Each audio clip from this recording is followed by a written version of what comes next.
This is J7Jace bringing you some builds with the calculator, sort of, or hybrid arithmeticians, with one sort of exciting setup at the end.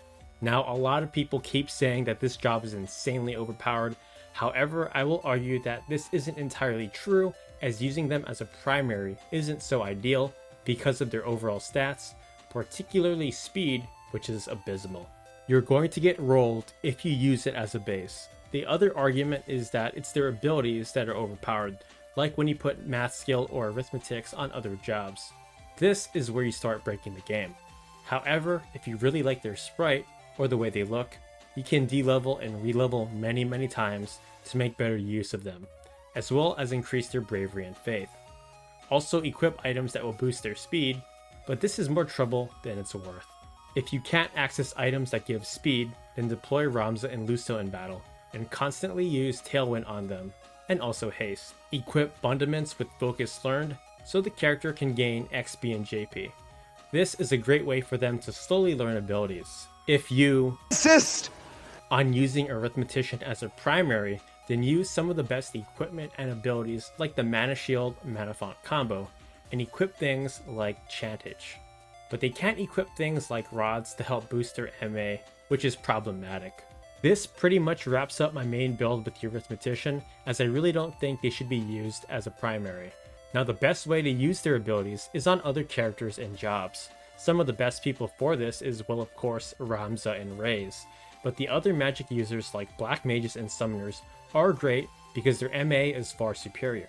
And if you like the sprites of others instead, then White Mages and Time Mages are also great choices. Just put Arithmetics as a secondary, Arcane Strength, Mana Shield, and Mana Font, then equip things that will boost your MA like Crown Scepter and Dream Waker.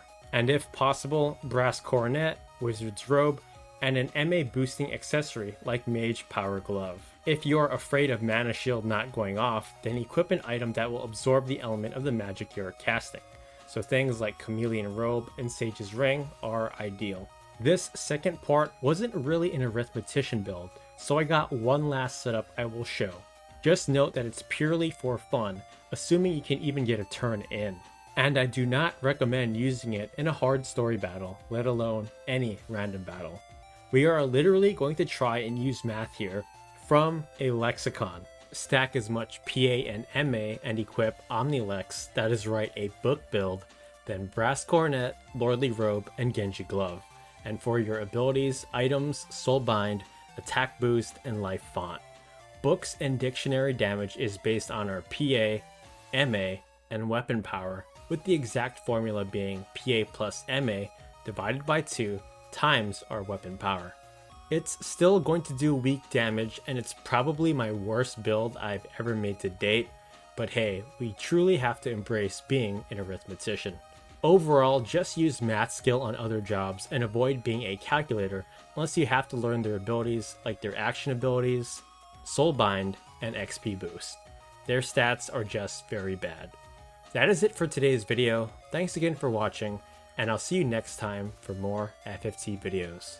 Take care.